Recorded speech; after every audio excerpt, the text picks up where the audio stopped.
Hi everyone, welcome back to my YouTube channel. आज का सबसे इम्पॉर्टेंट टॉपिक है quick and easy way to reduce fat. So मैंने जो वेट रिड्यूस करा था फ्रॉम 70 टू 47 kg, वो इजी नहीं थी जर्नी।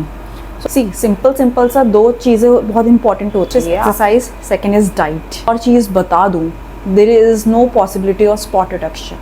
फॉर एग्जाम्पल, अगर आप चाहते हो आप स्पेसिफिक एक area of part of a body, for example जैसे आपका बेली फैट में आप चाहते हो कि आपके रिड्यूस हो जाए फैट, वो पॉसिबिलिटी भी नहीं है, बिकॉज फैट जब रिड्यूस होता है वो इक्वली रिड्यूस होता है। Okay, so first factor is calculation of maintenance calories. किसी भी ऐप में आप चले जाइए, वहाँ पर आप अपनी कैलकुलेट कर दीजिए कितनी आपकी मेंटेनेंस कैलोरीज है according to your height, and on weekly basis में आप 100 कैलोरीज रिड्यूस करते जाइए। It'll help you in tracking of your calories as well as the tracking of your food intake. So overall मोटा ये देखा जाए, आपको कैलोरी डेफिसिट में ही रहना पड़ेगा। फॉर एग्जांपल आपकी 2000 मेंटेनेंस कैलोरीज है और वीकली बेसिस में आप 100 कैलोरीज रिड्यूस करें। वीक 1 आप 1900 कैलोरीज में आए, वीक 2 आप 1800 कैलोरीज में आए। साइमल्टेनियसली आप धीरे धीरे कैलोरीज रिड्यूस करते जाएंगे। मोटा आप ये देखा जाएगा कि आप कैलोरी डेफिसिट में आपको रहना ही पड़ेगा in order to lose weight. Factor है सबसे ज़्यादा इम्पॉर्टेंट है, ऑलवेज ईट योर प्रोटीन। काफ़ी वुमेन मेरे पास आती हैं, वो बोलती है कि will protein make me bulky? So मेरा आंसर है नो, प्रोटीन कभी भी आपको बल्क नहीं करता। इनफैक्ट प्रोटीन आपकी एपेटाइट को रिड्यूस करता है। प्रोटीन का एक ही काम होता है, it regulate your hunger and reduce your appetite. It will always make you full whole day. आपको प्रोटीन अपने डाइट में इंक्लूड करना चाहिए, for example breakfast, lunch, dinner, so that आप जंप ऑन ना करो। Next important factor is to cut down on your sugar and refined carbs. ये sugar और रिफाइंड कार्ब्स क्या होते हैं? These are easily to digest, और ये क्या करते हैं? कन्वर्ट हो जाते हैं ग्लूकोज में, एंड ग्लूकोज इजीली कन्वर्ट हो जाता है फैट में।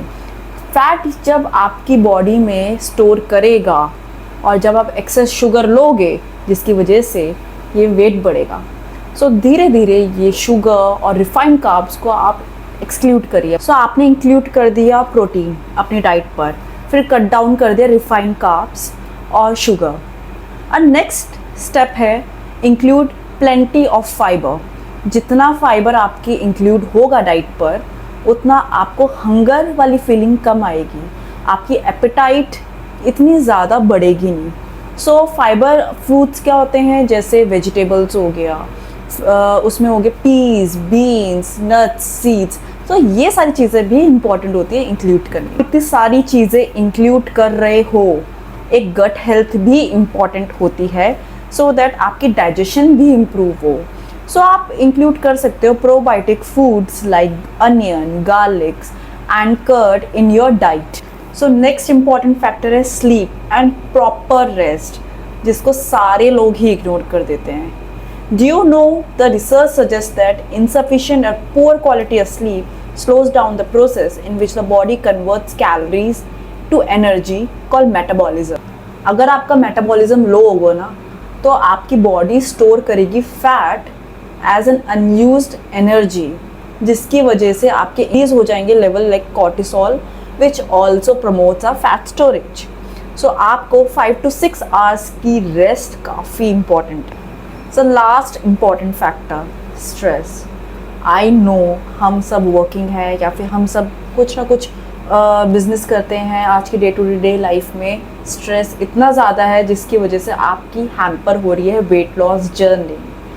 So this stress definitely triggers the release of the hormones such as adrenaline and cortisol. So ये stress क्या करता है? एक हार्मोन रिलीज करता है जिसको बोलते हैं कॉर्टिसोल। कॉर्टिसोल जब रिलीज होता है, वो हमारी ब्लड स्ट्रीम में रहता है for longer time, and it definitely increase the appetite. आपकी एपेटाइट इंक्रीज होगी, then you will definitely indulge into junk food.